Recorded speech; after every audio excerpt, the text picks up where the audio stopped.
This allows designers to work with both 1640, another excuse why I don't really think it's that limiting. And if you don't like 12 or 16, you can divide it by 2, 3, 4, 6, 5, 8, 10, 15, whatever, all those numbers. So let's look at the CSS and the markup. A quick disclaimer here for anybody who may download 960GS. You will notice that 960GS uses underscores in the class names. They use grid underscore 5. Drupal, the Drupal way, is to use hyphens in all markup, never an underscore. You use hyphens in markup and CSS. You use underscores in PHP. So the containers are the big wrappers that we talked about beforehand. We have one big div that surrounds the entire website. And that tells you how many columns you're using. So this big wrapper can be called container 16 or container 12. And as you can see, they're both the same width, and they're both centered on the page. But they define which version of the grid will be implemented inside of them. They have the following properties all in common: display inline, float left, position relative, margin left 10, margin right 10, and all of that display inline, position relative, all of that stuff, that's important for IE6 and other non-compliant browsers. So these grids are held inside the containers, and they're all floated left, so they just fall into place very, very nicely.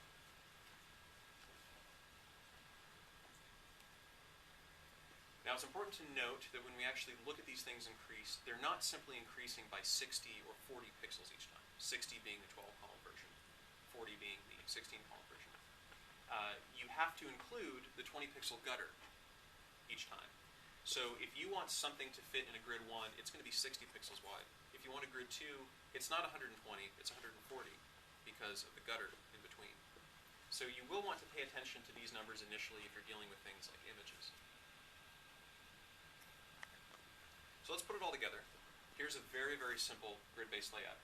You have your container 12 on the outside, a grid 3, a grid 6, a grid 3.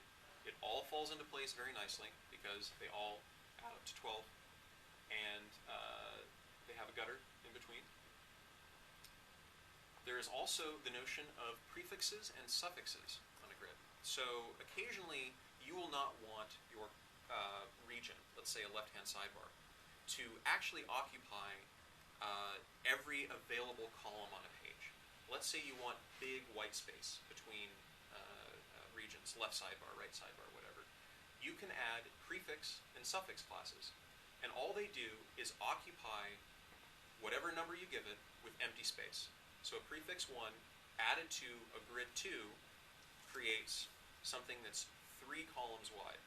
It's 2 spaces of actual content, 1 that's off limits and empty. Here's an example of this. So container 12, again we have grid 3, but now we have a grid 4 and a grid 3. If we didn't have the prefix stuff, this would just be 10 columns wide, and we'd have all that space on the right. But we want to create this green space in the middle. We add a prefix 1 and a suffix 1.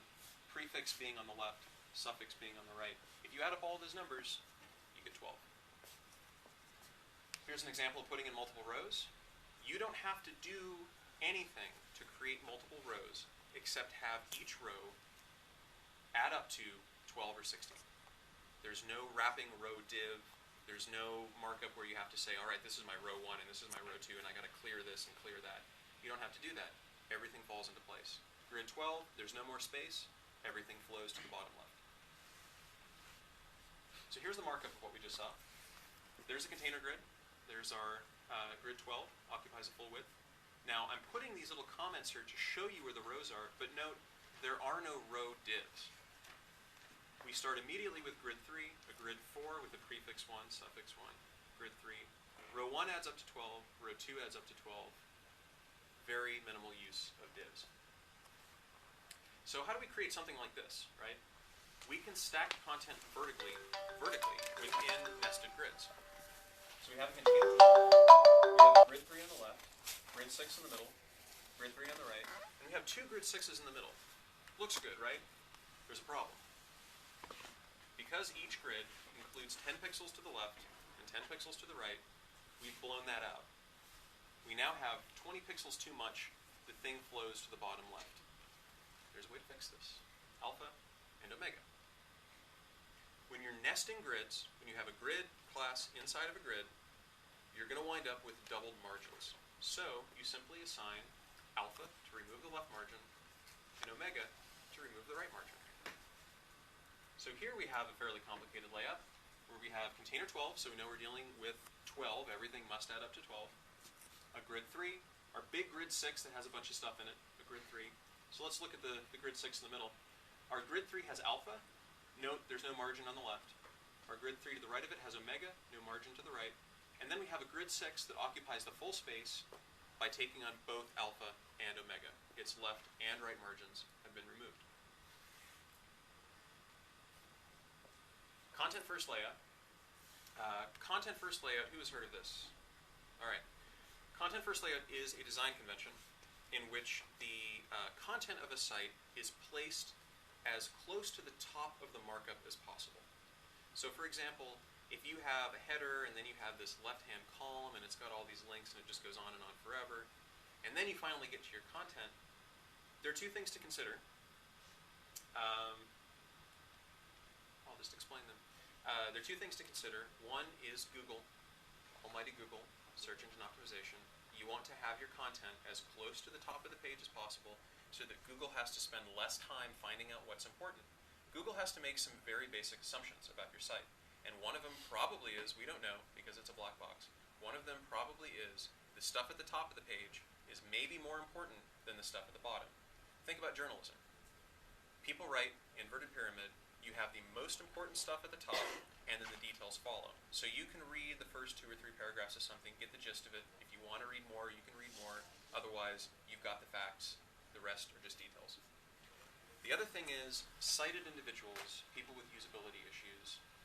Imagine having a long left-hand column with all of these links, and they're all expanded, and all kinds of ads and goofy things that you put on your site. And somebody is sitting there, and they're blind, and they can't see your website at all. They have to listen to every link on your site until they get to the content. So imagine somebody actually having to listen to something read to them all of the garbage you put in the left-hand column of your site before they even get to the title of the article they're trying to read. The idea here is we want to eliminate all of that. Content needs to be at the top and as close to the top as possible. Even if you're using something like skip links that sends somebody to the right place, that's not good enough. We need to always do better. Alright, so content should be output before all your sidebars. It's very, very, very difficult to get content to output above the header. So there's no really good way to do that. Also, a lot of people with screen readers are just expecting the header to be there. A lot of studies have shown that when websites come up with really, really clever ways to put the content at the very, very top, it actually is counterproductive because people are so used to having to skip through stuff that they wind up skipping content because they're listening to it so fast. And it's absolutely worth seeing a video or getting a screen reader to experience what it's like being blind and using the web. This thing speaks so quickly because they have to parse through so much text. It's very, very easy to lose track of stuff. So we want our content to be output before all the sidebars. Some designers believe it should be output before a site's main navigation. Usually, in most sites, navigation is some sort of a horizontal thing, right?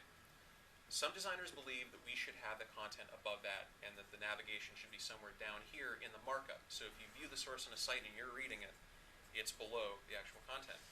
But for the same reasons that I mentioned earlier about people expecting navigation to be there, some designers argue that we should not move content that high on the page. It's undecided. However, all this stuff can be very, very difficult to achieve on a site with one or more left-hand columns. Because floating stuff left, easy. Everything will just fall into place to the left. But what if you have content in the middle between two sidebars, or you have a left-hand sidebar? How do you get the content to actually appear before that? We have to use, in grid systems, push and pull classes. The way this works, if you want to get into really advanced CSS, negative margins. You have to use negative margins to push and pull these columns into place. So content is pushed to the right, and the sidebar is pulled to the left. So if you didn't have push and pull classes, if you did a content first layout, your content would be on the left, and your left-hand sidebar would be on the right. So we're going to have to do this. It uses the same naming convention as grid X,